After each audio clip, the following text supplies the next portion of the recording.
these three poems are from a book about a poet called João, who was of Portuguese descent, born in South Africa, lives in Australia and travels the world. One part of his travel is following a Galician. And these three are all set in Austria.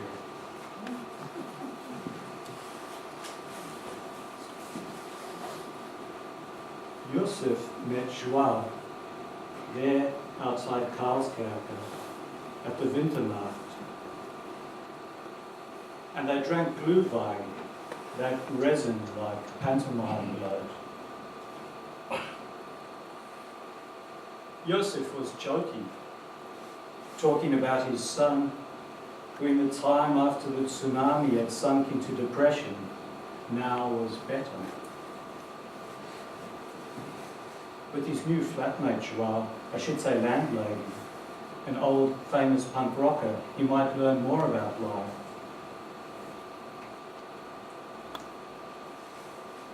As the two of them wandered through the stalls, the night and the noise and snow surrounded João like a vast, dense mint coat, like the one his mother wore in Canada, had been happy in.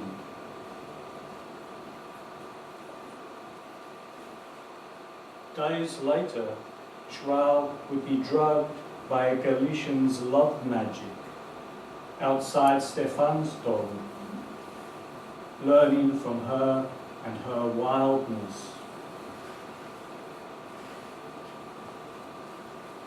That night, there were no women,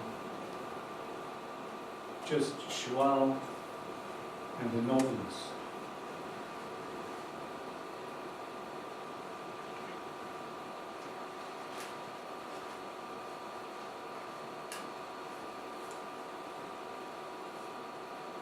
João didn't tell his girlfriend that in the basement of Schloss Leopoldskron, a whole Nazi family suicided. And in the ballroom, they had filmed The Sound of Music.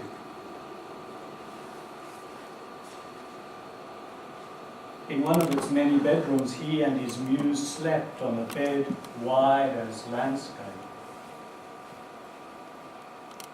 Also, he could read African poems to a student audience in the Baroque light of mirrors tarnished with quiet.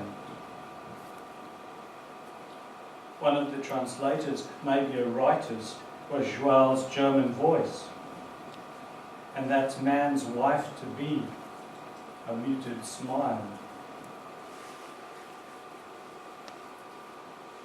João thanked Shakyamuni. His Galician love was here to witness all this, the better side of the Middle European character. That city of Mozart's birth, according to dear Thomas Bernhard, is the worst place on earth. But to João and his beloved, on that one night, evil couldn't exist. A full moon held the palace and lake still.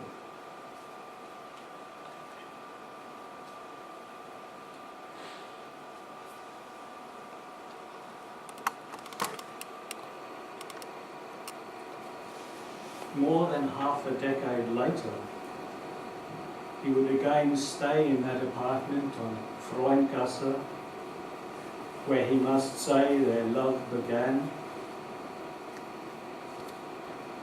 They did first meet at a dinner in Barcelona, and the next day he did find her reading outside La Sagrada Familia. Then, in Lisbon, kisses and bruises, and walking back at dawn.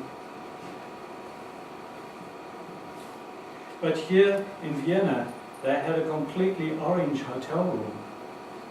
Their intensity had the housemaid worried, knocking at the door.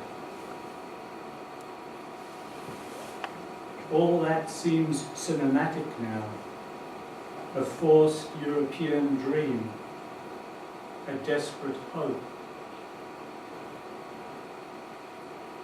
Instead of reminiscing, then weeping, João envisaged this as another city, maybe equally hallucinatory, a Bosch landscape where he could meet Antipodean ambassadors, wake from nightmares of packs of wild dogs and old massacres, of trains his darling nearly always missed. The story of their lives. Her hopping aboard, declaring, "This is vertigo." Thank you.